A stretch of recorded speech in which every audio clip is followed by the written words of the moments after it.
Hello, everybody. Welcome back to the Breaking Bread Village. Today we have Taylor here with us.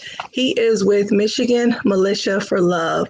So I kind of want to talk to him to get a better understanding of what that means, what it looks like, how it was birthed. So I'm going to bring Taylor on now. Hey, Taylor. Hello, how we doing? I am well. Thank you so much for coming to break a little bread with us today and just have a conversation. I have just been so curious about militias. I've heard about militias forever. I mean, it's been a lot, especially living in Michigan now. I hear that word a lot, and it's always had a very scary undertone to it that kind of comes along, with that name. So I've always kind of wanted to understand, but then there's this, I guess, misconception sometimes that people that are in the militia are, anti-black, anti a lot of things, but anti-black is one big, thing that kind of goes with that. So I've always kind of like, how do you just walk up to somebody? Because I never really see anybody in the militia. So I always hear about it. So I've actually had the opportunity here lately to be able to talk to a few people. So this has been great. But yours, when I heard about yours, it's a lot different than some of them that I've heard about because yours is for love. So I wanted to kind of understand, first of all, what did Michigan Militia for Love mean? What does that mean? How did it get birthed? Yeah, I mean, I've always kind of considered myself a member of the militia since I first got a firearm and was able to defend myself and the people around me with a firearm. But I kind of coined the Michigan Militia of Love term because I saw that narrative. Sure. I saw the narrative about militias having a very negative tone to them, Sure. and I recognize that the Second Amendment calls for a militia to simply secure the free state. So the Second Amendment calls for a well-regulated militia being necessary to the security of a free state. The right of the people to keep and bear arms shall not be infringed.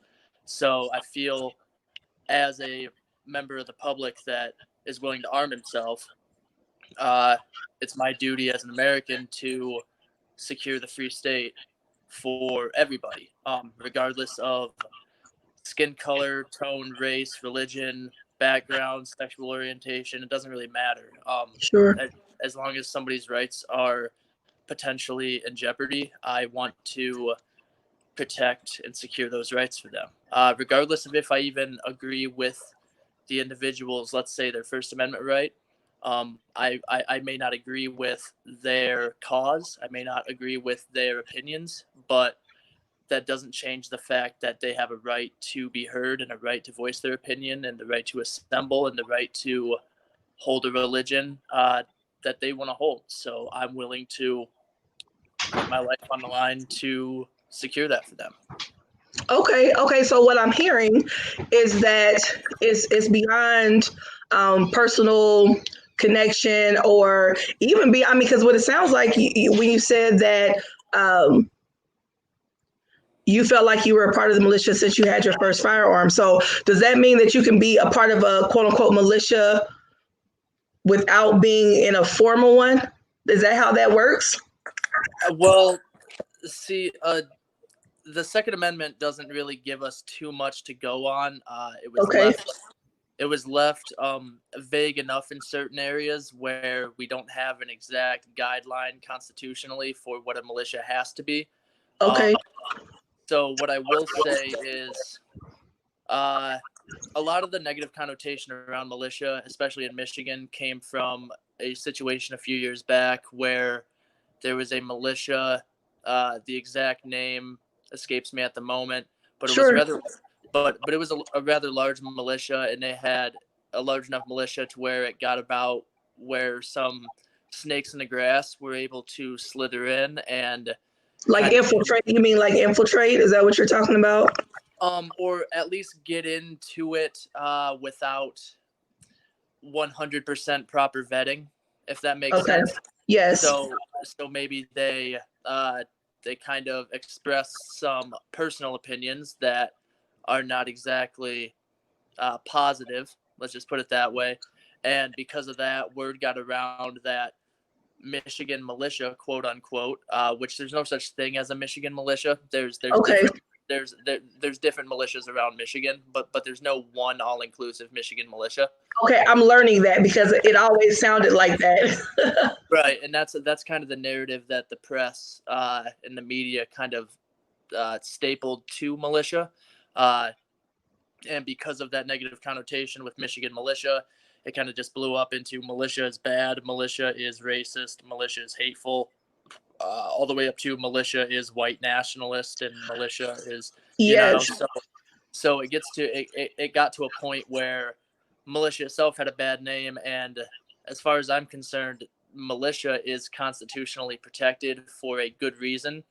And I saw that as an opportunity to try to change that narrative a little bit, and not try to be quite as how can I say it? Not quite as much of an offensive focus or a force focus, but I'd rather be a focus on love and communication.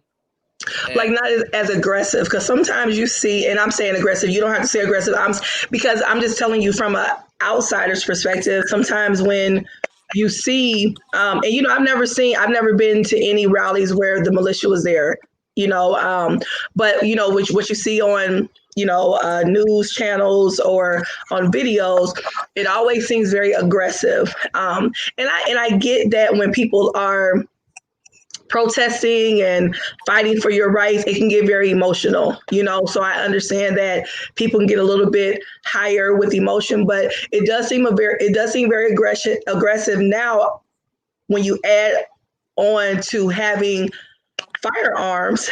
It even looks even more so aggressive. So tell me, because I always want to know, and I've asked this question to a few people, so I want to ask you, when you have the firearms, do you anticipate using it? Do you plan to use it, or is it more of a I don't want to say scare tactic, but like more of a to kind of intimidate, to where people know, hey, I do have firearms?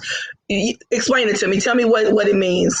Yeah, so it's more just it's kind of, it's not that we anticipate using it in a way that we're like sitting on the edge of our seat Right. awaiting the hopeful prospect or anything. It's definitely nothing like that. But it's much better to be over prepared than under prepared for any situation. Sure. And especially in recent times, we've seen a lot of of a wide variety of different threats that could possibly come to infringe on the rights of our fellow people. So whether it's people getting directly aggressive person to person, whether it's a protest and people threaten to drive their vehicles through a protest, or people threatening to bring firearms to a protest to actually intimidate people that are simply trying to exercise their rights. We just know and understand that an armed population is less likely to be messed with, for lack of a better term. No. I'm not sure if I can swear on your program, but I would. You can say. You can say. Yeah, I get what you're. Yeah, I get what you're trying to say. Yeah, we just don't want our fellow people to get fucked with in any negative way like that. So if we can prevent that by simply showing that we have force without using force, if that makes sense, Yeah. we feel like that can go pretty well. Somebody once said that a kind word with a gun goes a lot further than a kind word without a gun. Gotcha. So if we can have a kind word with a gun, there's a little bit more potential for people to take us seriously and maybe even listen to us a little bit more. Okay, I get that. I can respect that. So with the Michigan Militia for Love, do you kind of consider yourself a go-between between? Because there are groups on both sides that get very aggressive. I mean, we know that, right? Do you kind of consider yourself a middleman to kind of bring more peace? Because you do have the firearms, which on one side, I typically don't see people with a lot of firearms. Now we did just see a group, what was that, yesterday, I think, that had guns, and we typically have not seen that, because sometimes you have like the militias on one side, and then you may have like Black Lives Matter on the other side, right? I mean, that's kind of been the narrative lately, right? Where we yeah, yeah. Where you have this like we're kind of like this against each other type of thing. So, have you ever been called there by Black Lives Matter group to help protect against someone that they feel may be a threat to them? Yeah, so we've had a couple different experiences now. We're still a fairly new militia, and we're Okay. quite young. I will say that as far as militias go, I've met with a number of other militias since the Michigan Militia of Love started. Um, I would say that we're of a younger subset, and Sure. uh, I don't think that that's a bad thing. I think that the No. youth getting into this kind of a thing is a good idea, but I think that it's so rare because of a lot of the narratives that have kind of been floating around. And Mhm. so it's kind of rare, we can see that gun rights are quite a bit on the defensive right now. Sure. Uh, and so a lot of the younger population leaning towards a political sphere that uh, may not take too kindly to guns. They might not think that a militia is a good thing. Uh, but as far as it goes with being like a middleman, I kind of do feel that a little bit because we are a younger group, and so we've got like older militia groups that are very much patriotic, and I think that it can be confused with aggressive when we talk about patriotism, because a patriot is a vigorous supporter of one's country, and Okay. Hmm. so so so being a vigorous supporter, if taken out of context, could could be mislabeled as being aggressive. Sure. Um, just merely a couple weeks ago, I went to an event in Lansing called a Patriot Rally, a well-regulated militia, Hmm. and we went there to talk about the possibility that the rights that we have here in America are under attack from the Sure. inside out. We need to Hmm. make sure that we can secure these rights for everybody.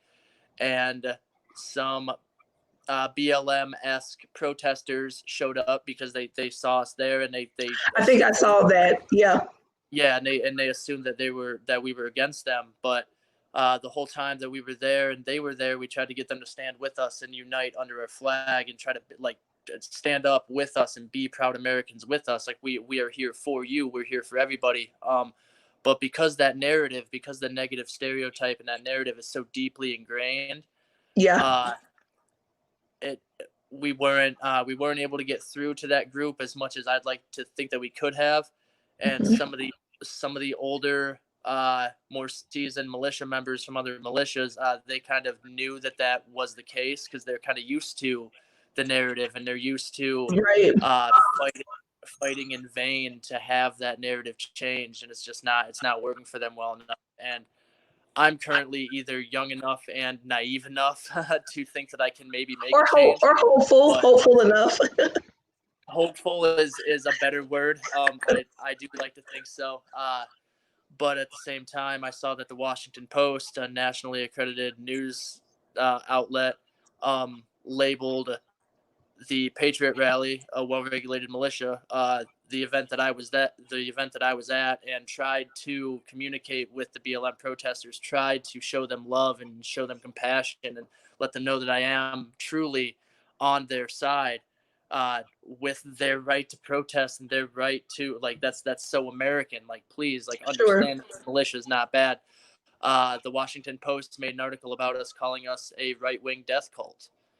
Mm. And so if a nationally recognized news outlet is going to have that kind of influence, and they're going to use that influence to simply uh, enforce a narrative that's not true and is in fact poisonous and disastrous to movements that are to be good, uh, I'm not, it's a losing battle that I'm trying with, but I feel like I'm just climbing uphill in the sand because sometimes, I mean, I tried my best. I gave multiple interviews that day. I mean, I went into the middle of a sea of people doing what I have heard is called a die-in, where they've walked into areas and laid down with their hands on their back Yeah. and, and stayed for X amount of minutes. And I respect their right to do that. But I tried talking to them, and we had a reasonable enough conversation, but it's kind of a long story. It wasn't able to pan out the way that we wanted. And then the national news station kind of takes their own spin on it and kind of brings us down even more. So try as I might to change that narrative, it's very difficult. It's very difficult. That's And why I'm it's so excited to be on your show here. Like I'm very much grateful to be here. No, this is what I want because and again, you of course, and I can't speak for all militias, we can't speak for all white men, we can't speak for all black women. But my point in doing this is because I read up about you and I actually did see that article with the Black Lives Matter and they were laying down and I did read a quote. Had that somewhere. I did read that quote about get up with us, stand up with us. And I really like that because I actually have spoke at a couple of the rallies for peace and rallies for change. And I actually talked about that. I actually talked about us standing up as opposed to always kind of sitting down or the laying down. And I know why they did it, and I respect it. The 8 minutes, 46. Yeah, oh yeah, I get it. And I totally understood the mindset behind it. For me, it's always been showing power and showing strength in who you are. Stand up for what you believe in. Stand up, speak life. I'm just a big person that believes in that and speaking power. And sometimes I feel like, reenacting a death is not really doing great service to the cause. But again, I get it. So I don't knock it at all. I don't knock it. But for me, I would rather stand up. I would rather stand up. You know what I mean? But back to what you were saying, I really do believe that the narrative has been so, just in our brains. And I will say, I remember, so I grew up in Cincinnati, Ohio, and my mom would always take us to the Martin Luther King Day parade, the march for that day to celebrate his life. And living in Cincinnati, Covington, Kentucky was right over the bridge from us. And every year we went down there for the rally, the Klan would also come and they would have on different gear. And sometimes they were dressed like people with that you would see the same visuals that are in a militia. So that was always something that I connected with, but it's the visuals, it's visuals. And I spoke to a young man about a month ago at a rally. He had his NRA shirt on, he had his AR-15, a pistol, a knife, he had his cam on, the whole look that you would, think to see. And Right. yeah, and once you see it, people automatically get uptight. And I feel like when people see that, we're unable sometimes to have that conversation because once we see that, you kind of get on the fence. People can get a little intimidated or scared. But I talked to him. He was actually really nice. He stayed after the rally to help clean up. He was there protecting his friend's business, and he said, I don't want his business to get messed up, And I said, well, did you really think that was going to happen here? And we kind of laughed. And he says, no, but you never know. So, but I respected that. And I believe that once we start having these type of conversations with each other, we can kind of understand each other a little bit more as opposed to jumping to these assumptions, because it's easy to assume that you don't like me because of how I look. And then it's easy for you to assume maybe that I don't like you because of how you look. It's so easy for us to do that.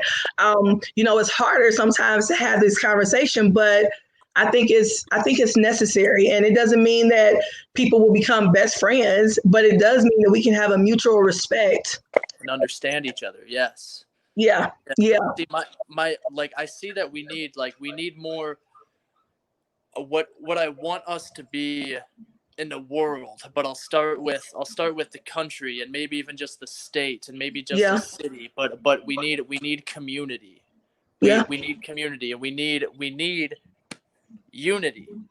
We need unity, and I think that coming together under the this country may have its problems. You know, this country may have its issues, and it does have its issues. Everywhere Sure. in the world has its issues.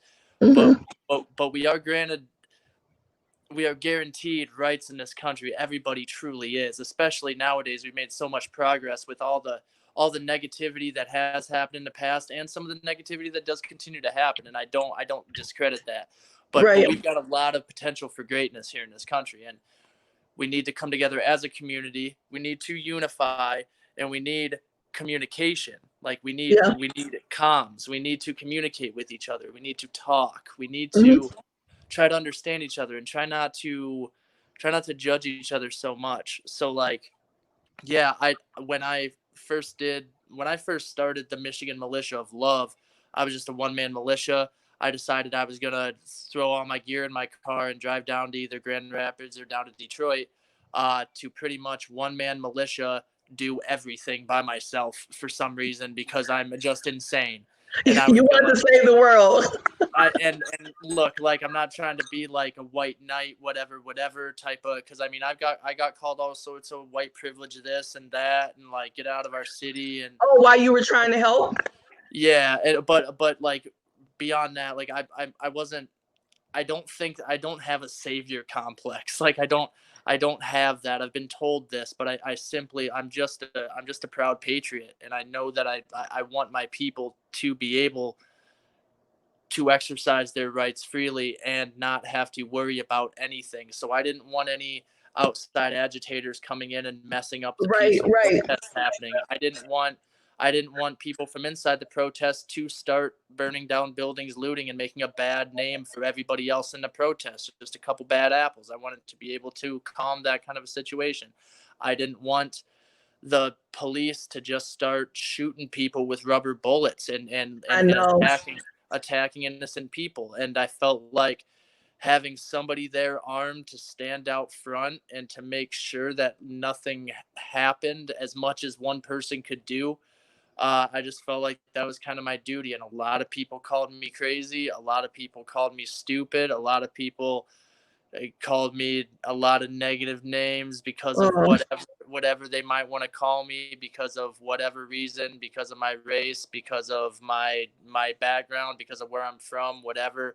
But I just wanted what's best, and I hoped that the love that I had in my heart was going to be more than enough, and I wouldn't have to use any of the 5.56 ammo that was in my vest.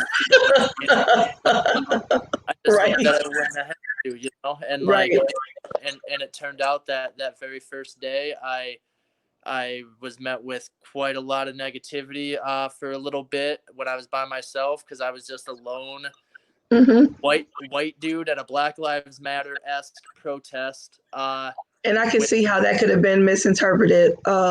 and I could too, and that's why I just hope that people would be willing to talk to me, and like enough people were willing to talk, and enough people gave me some reassurance and some comfort. But I mean, I went on to march with everybody and ran into one gentleman who was carrying a couple pistols, said, "Hey, I'm glad to see somebody else out here that likes to carry." And sure enough, it was a black man, and it Hmm. really helped me out, because I got told by numerous black folks that they wouldn't be able to carry, that the cops would kill them if they tried to carry like me. And we know it's true, and that's the thing that's the part that for me, when I have conversations with people, I like to be as transparent and like real as possible, because and because when I read different things, I'm reading articles, I'm looking at stuff, and I see people, because just recently, as you know, of course, the different militias here and I know the Michigan uh, Liberty Yep. militia Yep. was just kind of came under fire for some things. And the thing is that and people say, well, if that was a Black Lives Matter, they wouldn't get treated that way, and it's just not true. And that's the Not thing, is true. that it's really not. And I really wanted to ask you that. Do you feel like, I mean, because for me, what I see when I see the different militia groups, or just white men together and women together carrying guns, I don't ever really see the rubber bullets, or I don't see I don't see all of that. Just tear gas. I have not seen it. I'm not saying this never happened, but I never see that kind of coverage when I see people being able to, because they use the word storm, so I like these. It's fun when they say storm the Lansing, state capitol and storm this place. But I still don't see any type of like aggression. I saw pictures of that, and the police stood there. I mean, they did their job. They stood there, but they allowed the militias to exercise their rights.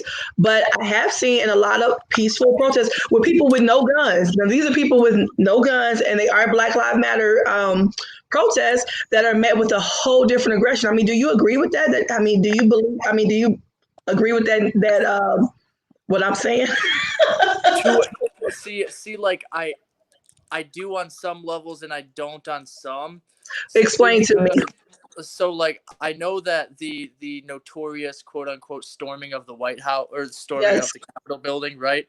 Yes. That was hardly a storming. I've talked to multiple people who were there with the militias that showed up to that event, and they walked in single file, I and read that. they were respectful, and they cleaned up all of their mess when they left, and they made sure to do their duty as Americans in the most respectful way possible. And that's not to say that anybody else hasn't. But I will mention that you should make an attempt. I will also make an attempt to find a link for you to the group of armed Black people that did the same exact thing. Oh. That they went to the Capitol as well. Oh. And they didn't get the news coverage because I did not see that. I really didn't. No. yeah, because they don't get the incitement of the uproar, when you Well, hear about it. It's more the yes. The mean white people with guns get the uproar. Yeah. So the news stations talk about the mean white people with guns getting the uproar because then they can get more clicks and they can get more ad revenue, and whatever their motive truly is, they're allowed to kind of do that. And I think that's kind of. I'm sorry. Go ahead.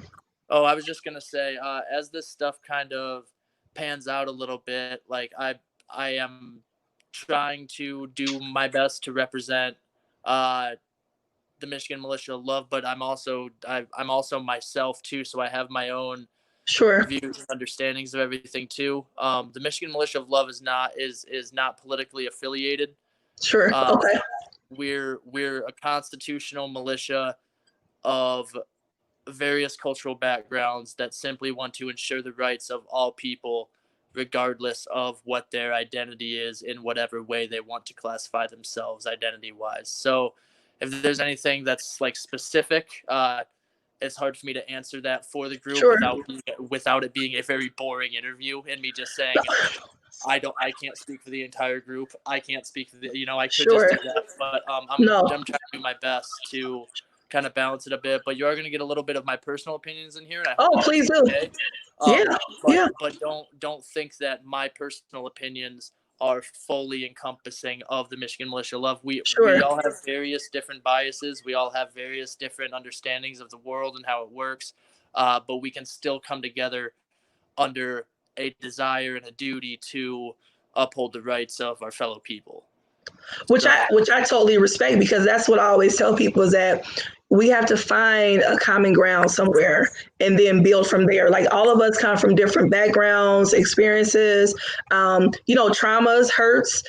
So, because I've met people that don't like a certain group of people because of something that happened to them when they were a child, and that memory stuck with them, and they just have held on to that and never healed. So I don't judge people based on that, because most people that have like a lot of hate in their heart have a lot of hurt too, So I just always look at it like that's a heart that needs to be healed. So I don't try to really vilify them, because I understand trauma, so that's why I don't have a problem talking to people who may think a little bit different than I do, or think a whole lot different than I do, because I mean, that's the world. That's life. That's people.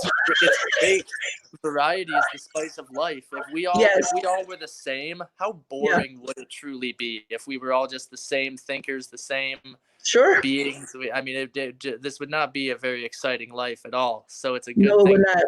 a variety of a variety of experiences to kind of look at the world from and get the views from, and Right. it's nice. Yes, it's very nice.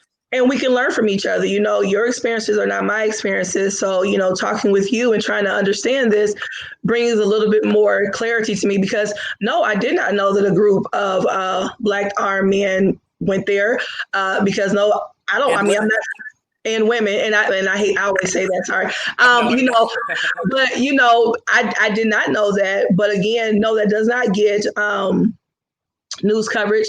And I feel like, because I'm a, sometimes with the media, and I respect the media. I respect, you know, they're having the right to be able to. I know I respect them being able to do their job too, because I think that sometimes without the media, we wouldn't know things and we wouldn't be able to get our voices out sometimes too. So, but I do understand that sometimes they misconstrue things or kind of fit narratives. That's, I mean, that happens, you know, just like, as you said, they didn't show that particular article or that instance, but they do show, you know, the rubber bullets at the rallies, you know, of people just kind of walking. Like these are people walking. And yeah, I mean, I know tensions get high sometimes, but I've seen it where it's been unprovoked and they still are met with a lot of aggression, you Yeah, know? and yeah, and I'm not sure what exactly.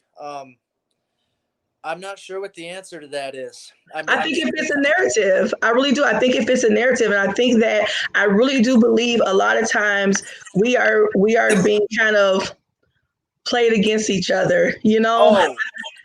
Oh, you're singing my song right now, and that's Yes. and that's honestly like I just see that, and I mean, call me a conspiracy theorist if you want, but I do People call like me I one.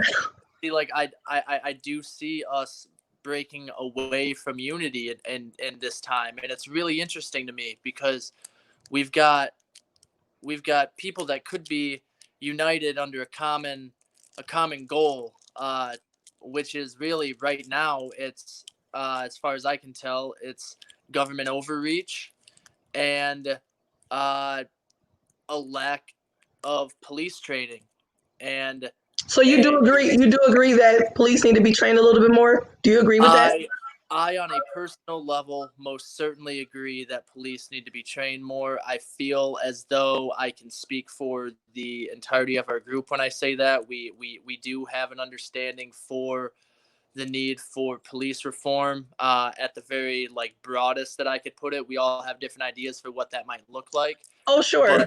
but on my personal level, I definitely can see where police need more training because it's in the current state of affairs.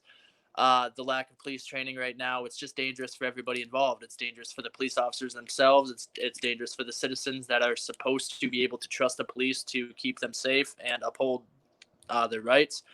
And yeah, the lack of police training right now in this country is it's abhorrent, really, Yeah. and Yeah.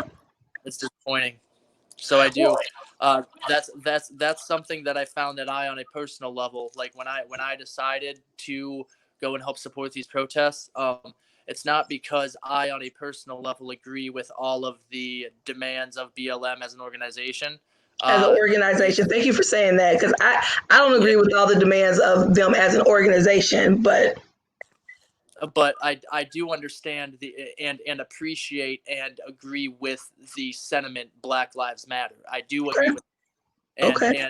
and I hope that that's I mean I would hope that that be obvious for everybody like I mean Black lives do matter, you know, Well, it's like not. You know, and that's such a it's such a hard topic to talk about because when you talk to people about it, which I have on several occasions, and it's never an argument. Like I'm never going to get into a debate with someone about that.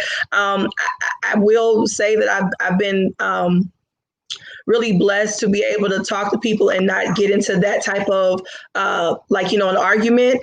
But right. you know we've had conversations about it. You know, and I get so I get the idea when people say all lives matter. I get the idea that some people. I get it. I get where some people because they haven't walked that walk. They haven't, you know, they haven't lived that life. So I get the upbringing where some people are like, and some people use it definitely to say, screw you, we matter, you Right. don't. I get that. But some people really were raised with this whole, we don't see color, we're all one, we all, bleed the same red. People. Yeah. Yes. And so I get that that's where some people come from because they feel like they have like held on to this notion that Black Lives Matter means I matter and you don't. And it has nothing to do with that at all. This is coming from a position, and this is just me speaking. I'm not speaking on behalf of anybody, but just for me, it comes from a position of you are killing us in the street, like literally killing us. Like our blood is in the streets.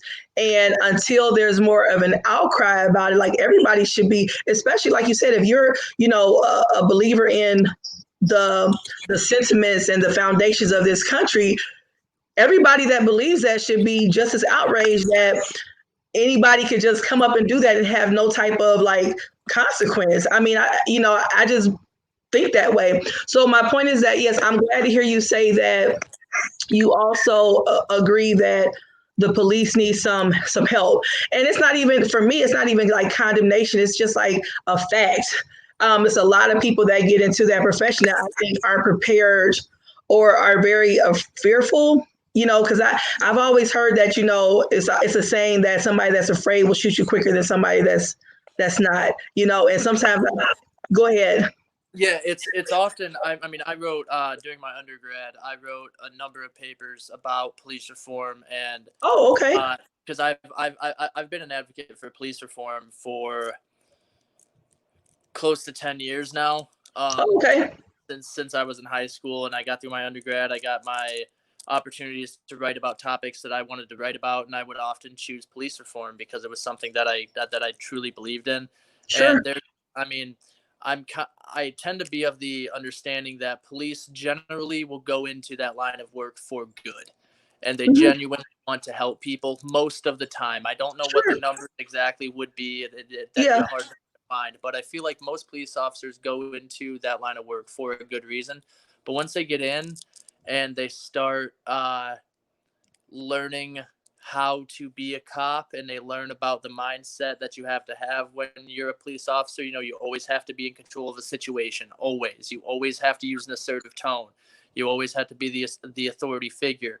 And not to mention mantras like it's better to be judged by 12 than carried by 6. Sure. And it instills fear into police officers as simply recruits before they're even police officers. So even if somebody did come in with a heart full of love and full of compassion, in just a few short weeks at a police Detain it. academy, Yeah. they get it hammered out of them, and in place is a mindset that's full of skepticism and distrust for the people that they're supposed to be tasked with uh, helping to secure the safety of. No, I So agree. it's just that the police the police state the state of policing right now in America, it's something that needs help, but I just don't see. There's some things that, as of right now, I don't necessarily agree with a lot of the ideas to change that. A lot of defund the police and things of that nature. I could see some areas of policing that should be defunded on a personal level again. Sure. Sure. But at the end of the day, if we want our police to be better trained, it's going to cost money. Like Hmm. it's going to cost more money to make sure that our police are trained better and properly vetted. And if we want to have like any sort of a psychologist or a mental health expert to be on call with the police, that's going to also cost money. Like things uh, de- defund the police or abolish the police. It's a very sketchy road to go down because Oh, sure. I understand the point, but I think that we could do a good job if we kind of step back and realize what it is we truly want and how we're going to get there. Well, I appreciate you for saying I'm actually having some people on Tuesday, and we're going to talk about that. We're going to talk about defunding the police. That's actually our topic, and I actually will have a retired police officer, a mental health specialist, and a peer support specialist to kind of talk from different angles to discuss that because I mean, I see things on both sides of that. I mean, I understand that I've been in situations myself that by the time I called the police, I needed somebody to come in and wreck some stuff up. I needed somebody to come in and do something, you know what I mean? But I've also been on the side where I've seen someone just needed help and did not, especially when you deal with people who have mental health, drug abuse, and different drug issues, they need help, not to be hit or arrested and taken off to jail. They need help. So I see both sides of it. So I'm really excited to have that conversation as well. But I wanted to touch on what you said a minute ago in regards to because I agree with you. I think that a lot of people come into jobs, I mean, just like with social work or people who are like pastors or people or politicians, I think there's a lot of people that want to do good. They like, oh, lawyers. I mean, you can name so many, but once you get into that system of whatever it is, you do get a little tainted sometimes. I mean, and it becomes like a gang. I mean, that's on all different levels and different things. And when I say gang, I mean this brotherhood, sisterhood, where you have to kind of toe the line. I mean, that's just the truth. And I think that too, when you add on, as we talked about earlier, different visuals and different mindsets that people have, when you go in and you get tainted, and then you may come afraid based on what you learned there. If you already come in with certain prejudices or fears of a certain group of people, or it's just this amplified, Yeah. Yeah. Yes. So I mean, when you couple all that together and all you've seen or experienced was a negative mindset of a certain group of people, then when you see them, that's what you associate it with, just as people do with people like yes, I mean it happens. So that's why this kind of stuff is really important, to be able to just talk and understand people a little bit more, instead of this fear we have. We're afraid of people, but yet we're afraid to talk to them too. So it's this vicious cycle that just kind of keeps going, and we have to take time, like you said, and step back. And that's exactly right. I mean, it's interesting to me how we see so much of a call for unity and like a call for coming togetherness, and then take for instance some of the protests that I've been to, we'll call for unity, and then I look to my right and there's a sign that says all cops are bastards. And so like if we really want unity, how are we going to accomplish that when we're pushing such divisive narratives? Mhm. And it's funny because the way that I met the rest of my militiamen was actually in Detroit. They saw me. Oh. The one gentleman that I met out of nowhere, and I could have cried when I saw him. Mhm. He's I mean that turned my whole day around. But then a little while later, about a half hour later, I hear some guys behind me, and I turn around, and there's I think it was one, two, three, four other gentlemen that were fully strapped up with vests and ammo and ARs, and they were like, "What's up, man? We saw you on the news. Uh, Oh. we knew we couldn't let you be out here alone, so Oh, like, wow. what's up?" And I was like, "I'm just a one man militia right now. You guys want to like join my militia?" And they were like, "Yeah, for sure. Like, let's do it." And I was like, "Okay." I And love then it. that kind of just got the ball rolling into being more of an official thing. Sure. And we started getting networking started, and started getting in contact with other militia groups, and started to really be able to come together and unify over just those things that we do have in common. We all like firearms, and we all love this country, and we appreciate the Constitution. So if we can Mhm. start off with that base, it doesn't really matter all the willy-nilly stuff that we might not agree fully with. If we can find a Sure. brotherhood with that, like we found a brotherhood with that. So um I mean, it's interesting how life can kind of just like play off. I wanted to get that story out there a little bit No, I about appreciate that. because I mean it was it was like a change. It was a change in my life, really. Like the whole situation, all of this happening, the George Floyd incident was despicable to me, and then finding the desire in my heart to actually go and make and try to make a difference myself personally, and not just read about it on Facebook and not just see it Yeah, on the news, but to go show up, and then meeting those guys and us being able to get this whole thing going, like it really did, like it's changed my life, and it's only been like just over a month, like month and a half now, and it's just, no, yeah, yeah, it's kind of surreal.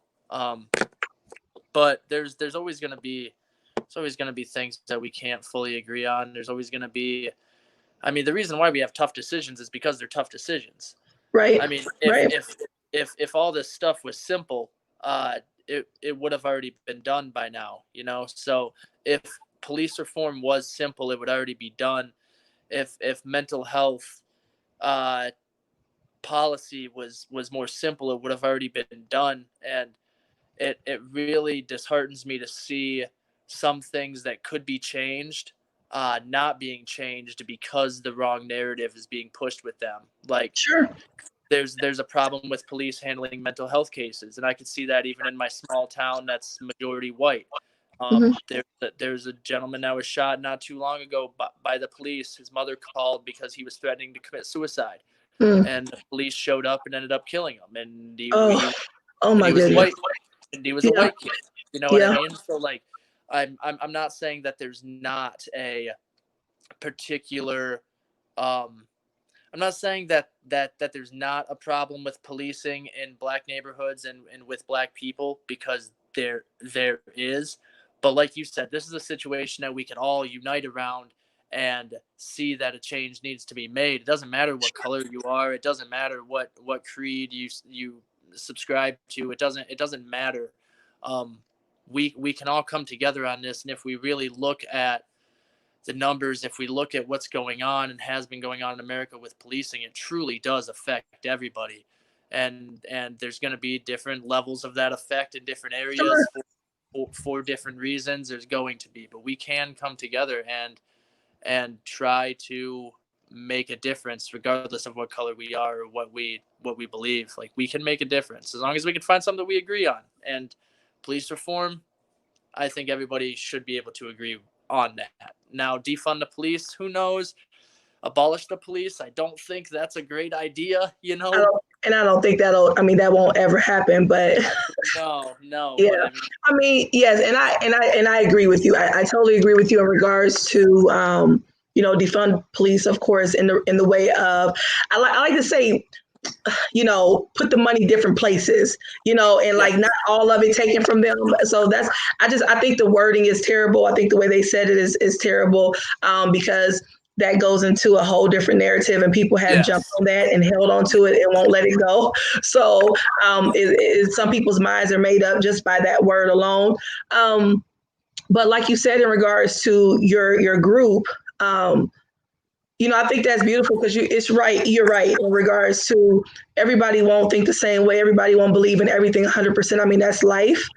Yep. But the fact that you guys are able to come together for a common good, which I mean, I see it as good. I'm trying to, help people to have their constitutional rights. And some would argue that, different groups of people have not always had those rights, and that's perspective. Haven't. Yeah, They and that's haven't, but they do now.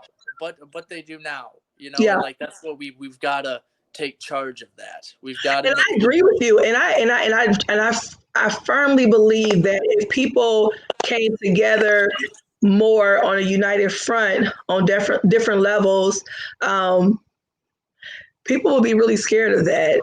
People are, and that's why they keep the divisive nature and narrative going on. You know what I mean? Because it's easier to control people yep. if they're mad at each other and not looking at them. So that leads me to my. I want to ask you my one last question. Because I've always wanted to know this, with the militias, you guys, because I never can tell, are you anti-government or anti-tyranny? Like, which one is it, or is it kind of both? Are they one and the same sometimes? See that last bit that you said. Are they one and the same sometimes? See, like the sometimes is very important because we need order. in Mm-hmm. some way, shape, or form. We don't want it to be the Wild West.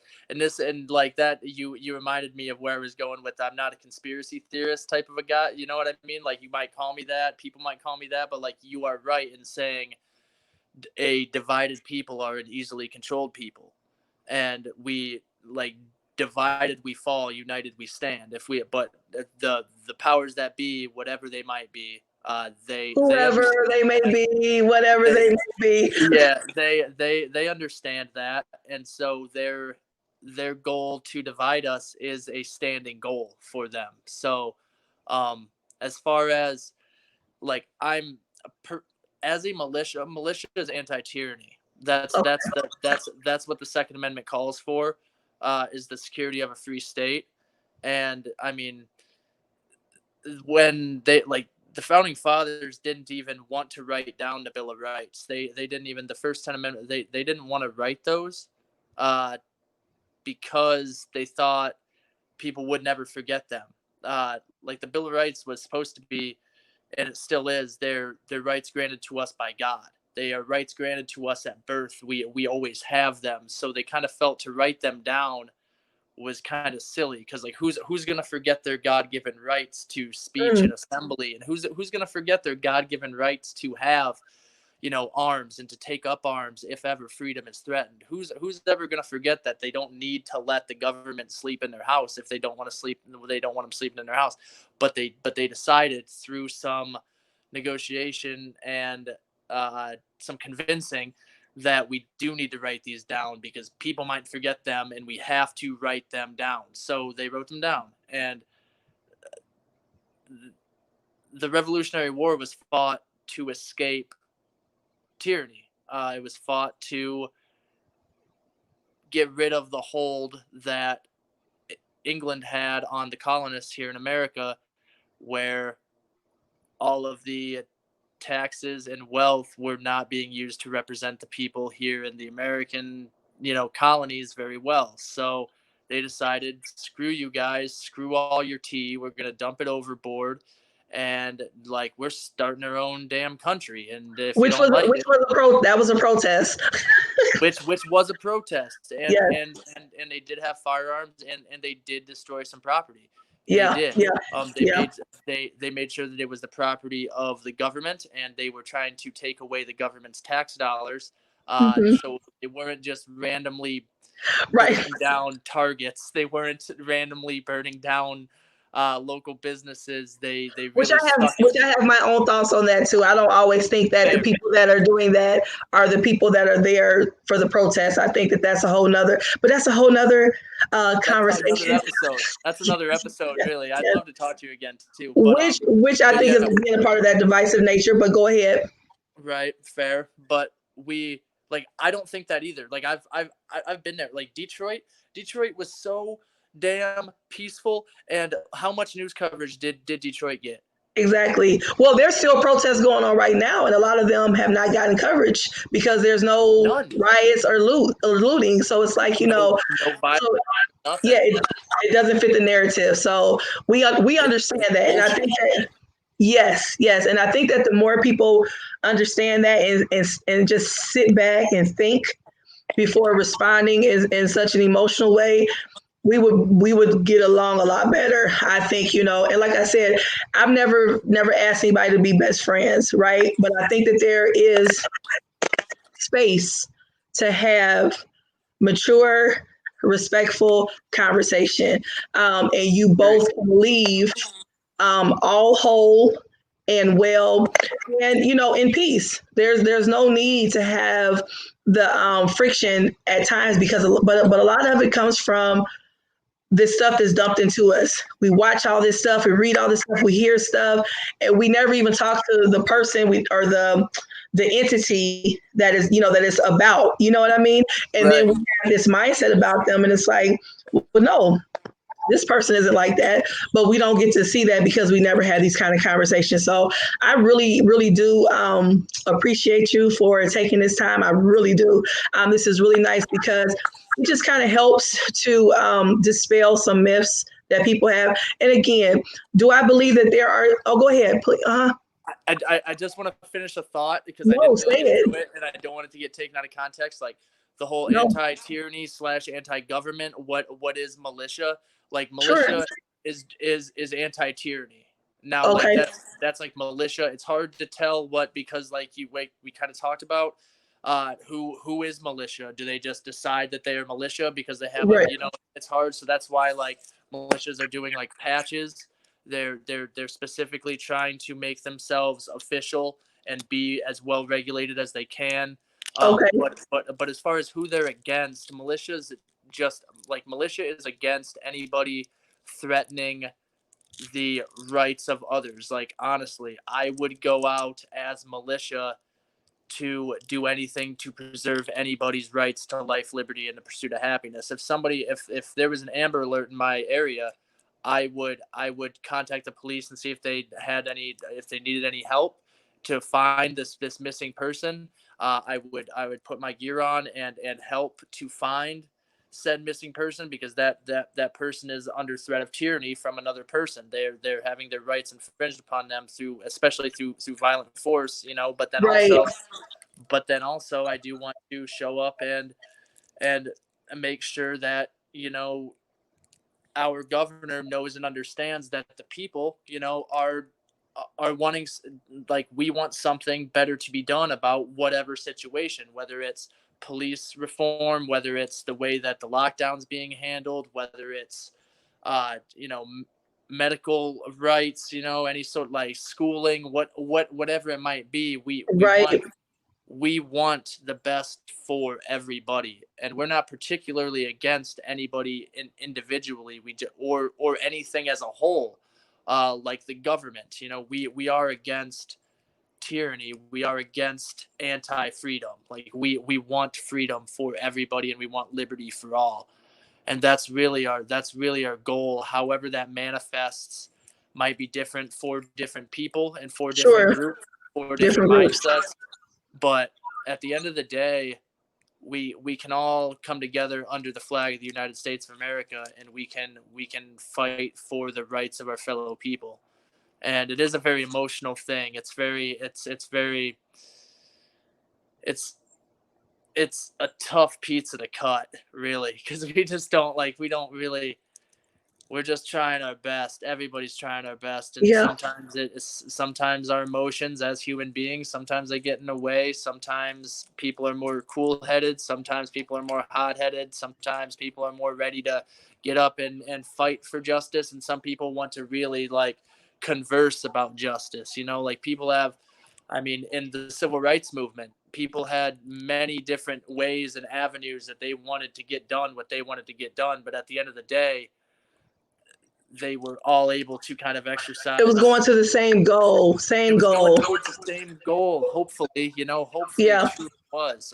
Yeah. And it sucks that some of those folks had to be so divided, um, in their own ways. Like it breaks my heart that MLK and his followers marched in suits and ties and were still beaten in the streets, you Yeah. know. And like Yeah. I would have wanted to be there to not allow that to happen. I wish that they would have armed themselves, not to use them, not to ever actually have to fire them, but just to show like you can't beat me down right now while I'm able to protect myself, and my followers are able to protect themselves. You can't beat us down right now. It's very hard. Hindsight's 2020. I'm by no Oh, means trying to yes. take away from anything that MLK did. He's a great man and an amazing influence on this country, in my humble opinion. Uh, but there's But just, I I agree. mean, I agree with you. I agree with you in the sense that it's okay for us to protect ourselves. It's okay for us to make a stand and say, you cannot treat me this way. You know, it's okay to do that. And, you know, I really commend you for being honest and transparent and talking about that, because people do make assumptions. I mean, you know, by your look, people can make an easy assumption. You know, it's really easy. Just like for me too. I mean, people make assumptions about me and don't, you know me. I mean, I've reached out to people, you know, and I will say 98% of the time people are like, sure, I'll talk to you. But sometimes people kind of like have a little hesitation because they don't know if I'm trying to debate in like an aggressive way, or you know what I mean. And that's really not my style. I really applaud people who stand on what they believe in and are true to self, whatever that looks like. I respect that, because it's hard to do that without feeling like you have to follow a trend or follow a group or follow a mindset.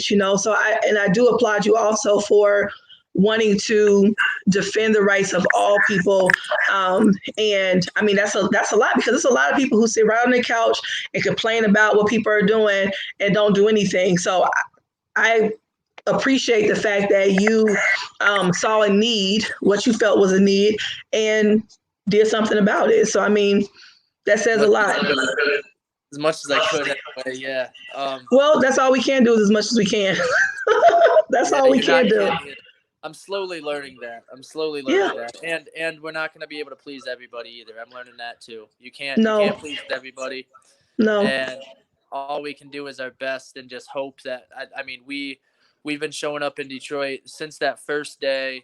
We went a second day as a group together, and then after that, some of my militiamen had the idea like, hey, let's bring water and snacks to the protesters so that we can be armed and also like give out water and let them know. Well, and come in peace. Like it's like I'm coming in peace.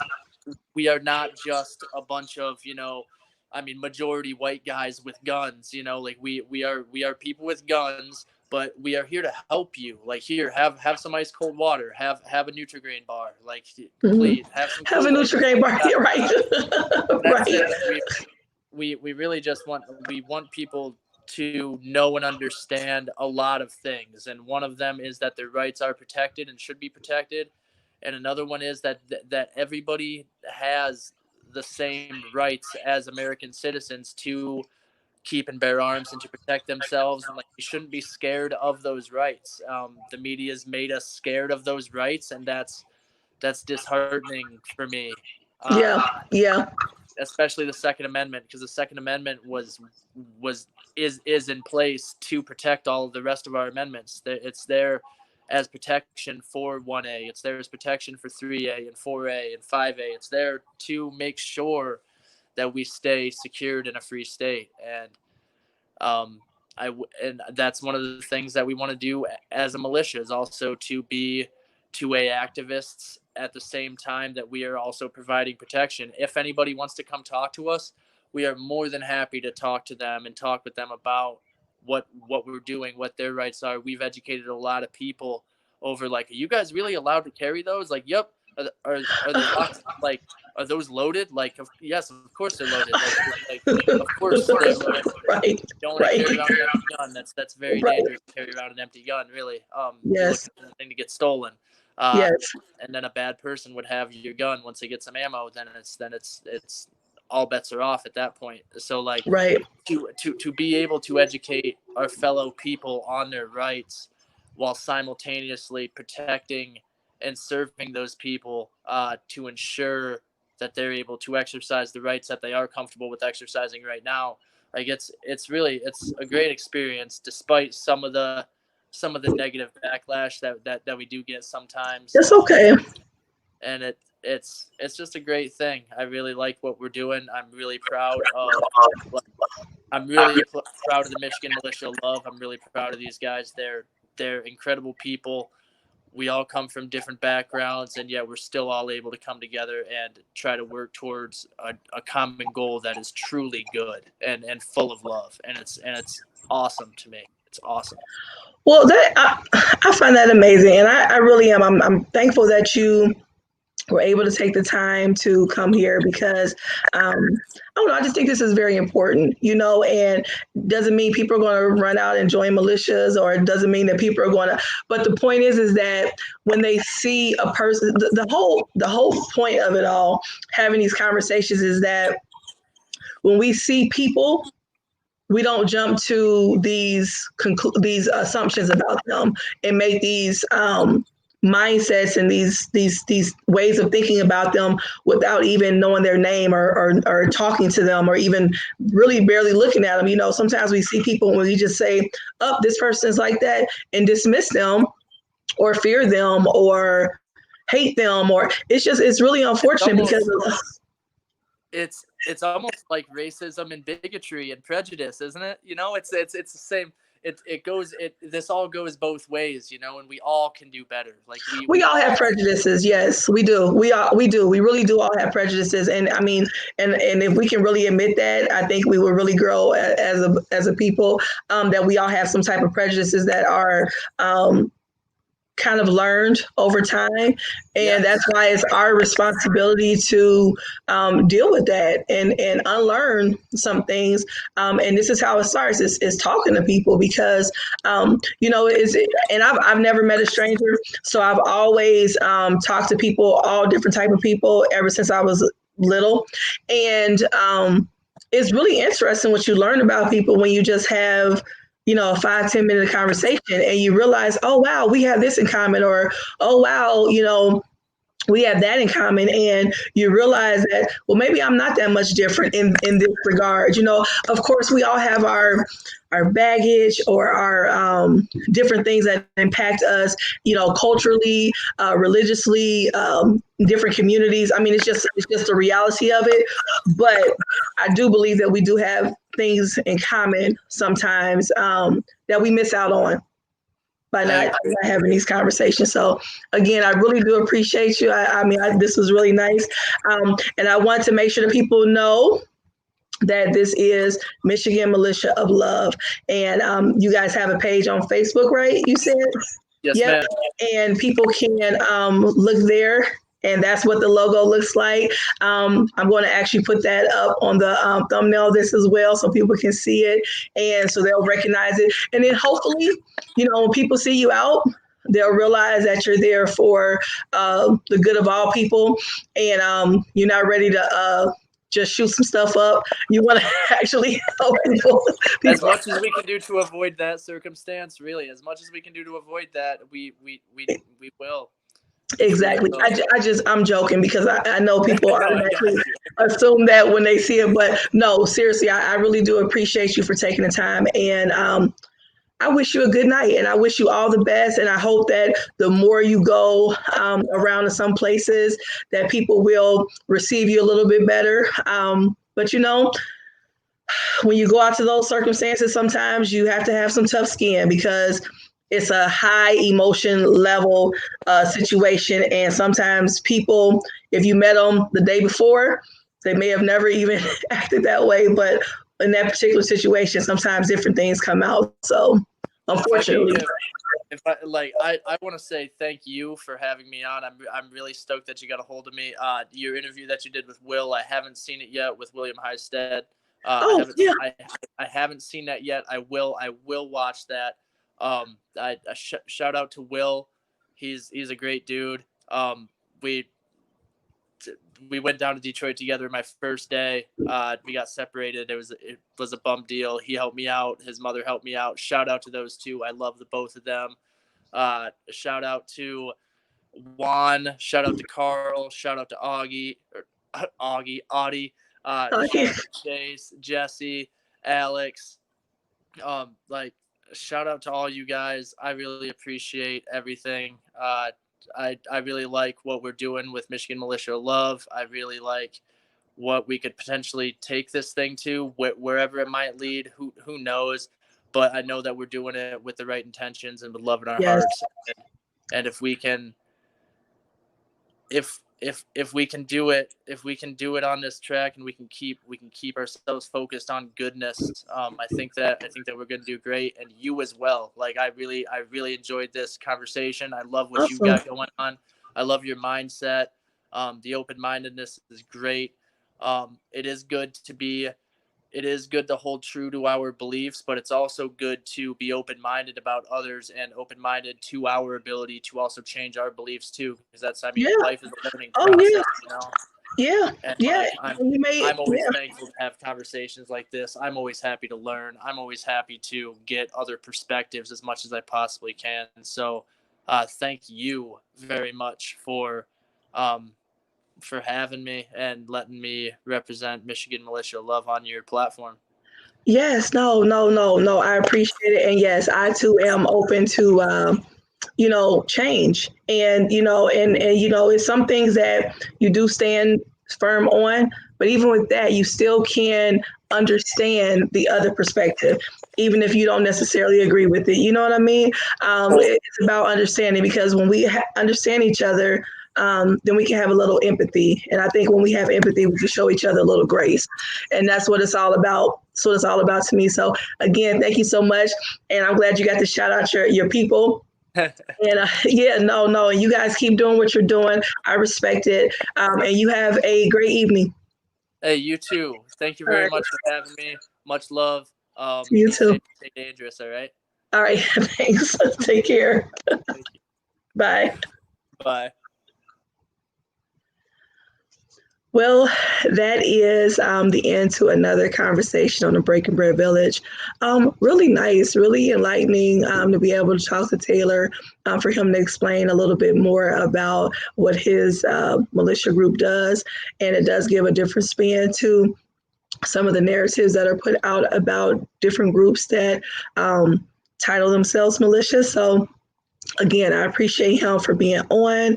I appreciate the conversation, and I appreciate the open mindedness to be able to have a conversation and break some bread. So, well, you guys have a great evening, and I appreciate you guys. Bye.